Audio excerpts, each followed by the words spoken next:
할렐루야. 153 저녁 기도에 오신 여러분들을 주님의 이름으로 환영하고 축복합니다. 오늘 기도의 시간 가운데서도 하나님께서 우리들에게 근심케 하시는 은혜가 있기를 간절히 소원하겠습니다. 이 근심은 복된 근심입니다. 뭡니까? 우리가 하나님의 뜻 앞에서, 하나님의 말씀 앞에서 나를 바로 보고 내 안에서 하나님께서 기도케 하시고 회개케 하시는 놀라운 일들이 일어날 때에 그 예배가 하나님 안에서 참 복된 예배고 우리들이 정말 추구해야 될 예배인 줄로 믿습니다. 이 기도의 시간에 그 은혜가 오늘 우리 가운데 회복되어져서 우리들의 한날의 삶을 되돌아보는 귀한 복된 시간이 되었으면 좋겠습니다. 우리 같이 이 시간 하나님 앞에 찬양하며 나아갔으면 좋겠습니다. 말씀 앞에서 경외함으로 우리 같이 찬양하겠습니다.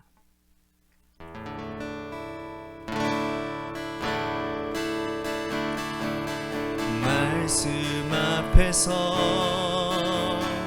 경외함으로 주께 홀로 섭니다. 생명의 말씀 읽고 순종해 주를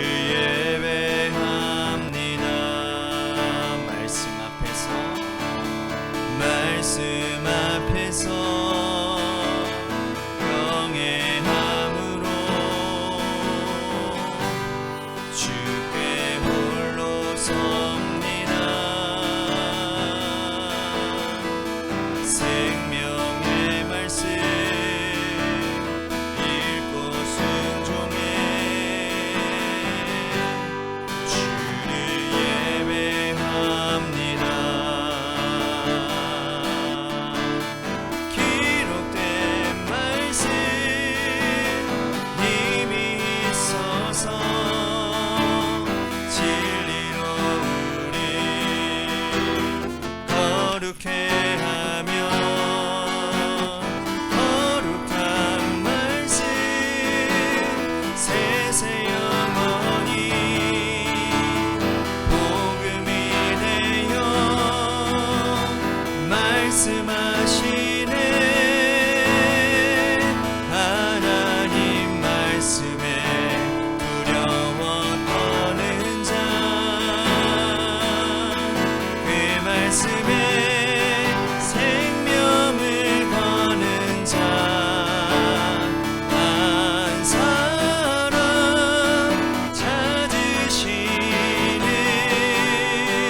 기도하겠습니다. 하나님, 거룩하신 주님의 말씀이 우리에게 삶의 지침이 되며 그 말씀이 우리의 반석이 되어서 어떠한 세상의 유혹과 어떠한 하나님 세상의 하나님 세속의 물결이 우리 가운데 밀려올 때에 우리 교회 가운데 밀려와도 하나님 흔들리지 않고 그 말씀에 순종하며 따라가는, 그래서 영원한 하나님의 나라를 이뤄갈 주님의 교회, 주님의 성도들이 되게 하여 주옵소서. 오늘 그 은혜를 간구하며 또한 하나님 앞에 우리들이 낱낱이 고백되어지는 모든 기도 제목들마다 하나님께서 응답하여 주시는 역사가 있게 하여 주옵소서. 하나님의 뜻을 구하는 하나님 성숙한 기도가 우리 가운데 일어나도록 축복하여 주옵소서. 사랑이 많으신 예수님 이름 받들어 간절히 축복하며 기도하옵나이다. 아멘. 오늘 이 저녁 시간에 하나님이 우리에게 주신 말씀 보도록 합니다. 고린도후서 7장 5절에서 10절 말씀까지 보겠습니다. 고린도후서 7장 5절에서 10절 말씀까지 우리 같이 한 목소리로 다 함께 봉독하도록 하겠습니다. 시작. 우리가 마게도냐에 이르렀을 때에도 우리 육체가 편하지 못하였고 사방으로 환난을 당하여 밖으로는 다툼이요 안으로는 두려움이었노라. 그러나 낙심하는 자들을 위로하시는 하나님이 디도가 오므로 우리를 위로하셨으니 그가 온 것뿐 아니요 오직 그가 너희에게서 받은 그 위로로 위로하고 너희의 사모함과 애통함과 나를 위하여 열심 있는 것을 우리에게 보고함으로 나를 더욱 기쁘게 하였느니라. 그러므로 내가 편지로 너희를 근심하게 한 것을 후회하였으나 지금은 후회하지 아니함은 그 편지가 너희로 잠시만 근심하게 한 줄을 알미라. 내가 지금 기뻐함은 너희로 근심하게 한 까닭이 아니요 도리어 너희가 근심함으로 회개함에 이른 까닭이라. 너희가 하나님의 뜻대로 근심하게 된 것은 우리에게서 아무 해도 받지 않게 하려 함이라. 하나님의 뜻대로 하는 근심은 후회할 것이 없는 구원에 이르게 하는 회개를 이루는 것이요 세상 근심은 사망을 이루는 것이니라.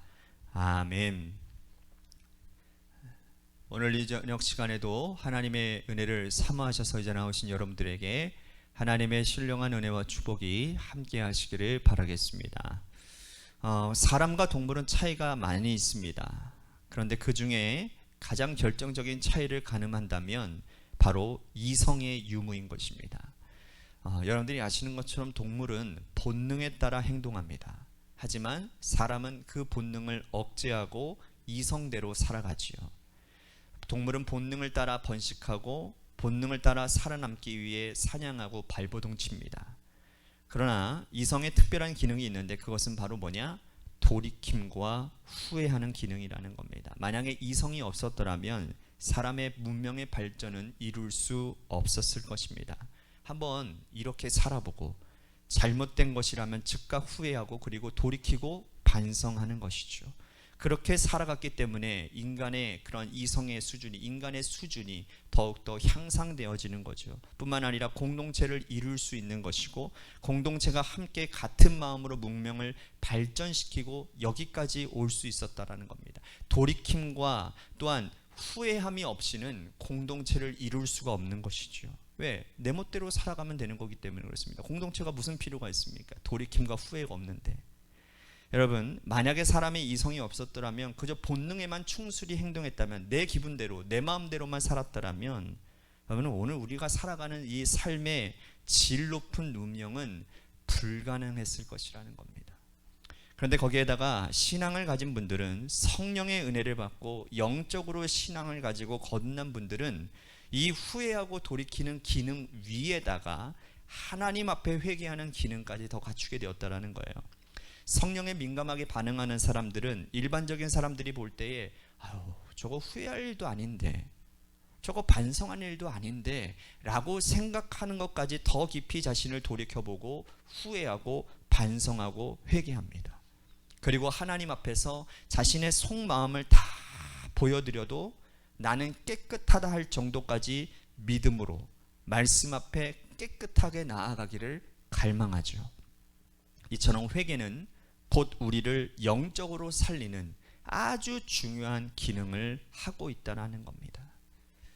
오늘 본문 말씀에서 돌이켜 회개하고 다시 한번 기쁨 가운데 들어선 이 고린도 교회 성도들을 사도 바울이 칭찬하고 있는 내용입니다.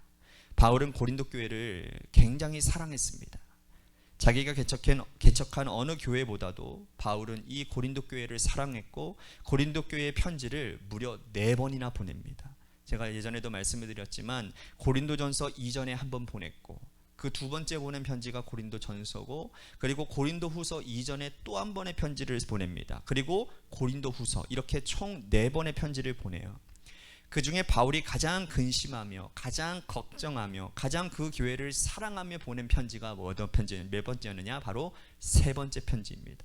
고린도전서, 즉 2번째 편지를 보낸 후에 그는 고린도 교회가 자신의 사도성을 의심한다라는 소식을 듣게 됩니다. 그리고 유대로부터 어떤 사람들이 오면서 교회를 들쑤시기 시작하는 거예요. 바울은 사도가 아니라며 거짓 증언을 막 퍼뜨리는 겁니다. 그가 할례를 경홀히 여긴다, 이런 소문들을 막 퍼뜨려 가지고 사도 바울을 막 공경에 빠지게 합니다. 그 때문에 사도 바울이 공경에 빠진 것뿐만 아니라 사도 바울이 전한 복음 자체가 혼란스럽게 되어져 버리는 거예요. 그렇지 않습니까? 그동안에 믿었던 그 담임자가 이렇다고 하니 그가 전하는 말씀이 무슨 힘이 있겠습니까? 혼란스러워져 버리는 겁니다. 바울이 어떤 비난을 받건 그것은 자신에게 큰 문제가 되지는 않았지만 그가 전한 그 복음이 오히려 교인들을 시험 들게 하고 성도들이 믿음에 떨어져 나간다라는 것이 그는 견딜 수가 없었다라는 거예요. 그래서 그가 작정하고 편지를 써서 보냅니다. 그 편지가 뭐예요? 3번째 편지인 거예요. 그 편지에는 성도들을 강하게 질책하는 내용도 있었고, 읽어보면 그 읽어본 사람들은 모두가 다 근심할 만한 그러한 내용의 편지였다라는 거예요. 그 3번째 편지가 세 번째 편지를 디도가 가지고 갔고, 바울은 디도가 그 소식을 다시 가지고 전해올 그것만을 손꼽아 기다리고 있는 겁니다. 그 소식이 전해지기 전까지는 바울의 이 일이 손에 잡히지를 않는 거예요. 자, 5절을 볼까요? 우리가 마게도냐에 이르렀을 때에도 우리의 육체가 편하지 못하였고 사방으로 환난을 당하여 밖으로는 다툼이요 안으로는 두려움이었노라. 자, 바울의 심정을 아주 솔직하게 있는 그대로 표현하고 있는 거예요. 복음을 전하다가 내가 외적인 고난과 어려움을 겪는 일은 바울에게 그저 다반사의 일이었어요. 돌 맞아 죽을 뻔도 하고, 강을 건너다가 파선할 뻔도 하고, 맹수의 그런 죽임을 당할 뻔도 하고, 사람들을 여기에서 항상 살해의 위협에 시달리기도 했습니다. 그건 다 견딜 수 있는 외적인 시험이었고 고통이었다라는 거예요. 하지만 가장 그를 힘들게 했던 고통은 뭐냐 하면 내적인 불안과 두려움이었다라는 겁니다. 여러분, 바울은요 굉장히 믿음이 강한 사람이었어요. 굳센 사람이었습니다. 아무리 외적인 어려움이 있어도 내적인 시험이 잘 통하지 않는 사람이었단 말입니다. 그런데도 불구하고 그런 그가 당한 두려움은 뭡니까? 바로 고린도 교회를 향한 두려움이었다라는 거예요. 본인 자신의 두려움이 아니라 교회에 대한 두려움이었다라는 거예요. 고린도 교회가 이렇게 하다가 성도들의 믿음을 잃어버리지는 않을까, 그것이 겁이 났던 겁니다. 그 때문에 노심초사하고 있었어요. 그래서 때로는 질책성 있는 그 편지, 그들을 사랑하는 마음으로 권면하는 그 편지, 3번째 편지를 들고 간 이 디도가 소식을 전해야 되는데 아무 소식이 없는 거예요. 기다리다가 너무나도 힘이 드니까 아무런 일이 잡히지 않는 거죠. 그런데 기다리던 디도가 좋은 소식을 가지고 왔을까요? 나쁜 소식을 가지고 왔을까요? 네, 한번 볼까요? 6절 7절 말씀 보십시오. 그러나 낙심한 자들을 위로하시는 하나님이 디도가 옴으로 우리를 위로하셨으니 그가 온 것뿐 아니요 오직 그가 너희에게서 받은 그 위로로 위로하고 너희의 사모함과 애통함과 뭐가요? 애통함과 나를 위하여 열심히 있는 것을 우리에게 보고함으로 내가 기뻤다 그랬어요. 애통함이라는 말을 썼어요. 바울이 보낸 편지를 읽고 고린도 교회 성도들이 어떻게 했다고요? 애통하며 회개했다라는 거예요. 그래서 바울이 이 큰 기쁨을 나누기 위해서 4번째 편지를 써서 보냈는데 그게 뭐냐? 바로 우리들이 지금 읽고 있는 고린도 후서라는 거예요. 바울은 자신이 보낸 편지가 잠깐 고린도 교회 성도들을 근심하게 했으나 궁극적으로 너희를 구원으로 돌이키게 하는 놀라운 축복이 되었다, 그 말이라는 거예요. 여러분, 목회자가요 성도들에게 권면을 할 때는요, 권면의 말을 할 때는 그냥 하는 게 아니에요. 그 영혼이 죽을까봐, 그 영혼이 하나님 앞에 화인 맞을까봐, 그 영혼이 하나님 제대로 서지 못할까봐 기도하며 근심하며 보내는 거예요. 사도 바울이 그랬다니까요. 저도 마찬가지겠죠. 작정하고 그 일들을 하겠습니까? 교회 망칠 일이 있어요? 사도 바울이 보낸 편지가 잠깐 고린도 교인들을 근심하게 했으나 궁극적으로는 너희를 구원으로 돌이키게 하는 놀라운 축복이 되었다라고 말씀을 하고 있습니다. 자, 8절과 9절 보십시오. 그러므로 내가 편지로 너희를 근심하게 한 것을 후회하였으나 지금은 후회하지 아니함은 그 편지가 너희로 잠시만 근심하게 한 줄을 알미라. 내가 지금 기뻐함은 너희로 근심하게 한 까닭이 아니요 도리어 너희가 근심함으로 회개함에 이른 까닭이라. 너희가 하나님의 뜻대로 근심하게 된 것은 우리에게서 아무 해도 받지 않게 하려 함이라. 사도 바울이 보낸 편지가 그들을 잠시 근심하게 했으나 결국은 그들을 돌이켜 회개하고 결국 그들이 애통하게 되므로 하나님 앞에 바른 믿음, 바른 복음을 가질 수 있어서 정말 기쁘다라고 사도 바울은 표현하고 있는 겁니다. 바울이 말한 이 표현 중에 가장 중요한 표현이 나오는데 뭐냐? 하나님의 뜻대로 하는 근심이라는 표현이에요. 바울은 한 번 더 이 표현을 사용하고 있습니다. 10절 보십시오. 하나님의 뜻대로 하는 근심은 후회할 것이 없는 구원에 이르게 하는 회개를 이루는 것이요 세상 근심은 사망을 이루는 것이니라. 하나님의 뜻대로 하는 근심은 회개하는 근심이요 세상 근심은 결국 우리를 사망에 이르게 하는 것이라고 구분짓고 있다라는 거예요. 결국 바울은 자신이 쓴 편지를 읽고 고린도 교회 성도들이 깊이 근심하였으나 그 근심의 결과가 뭐로 이어진 거예요? 회개로 이어졌어요.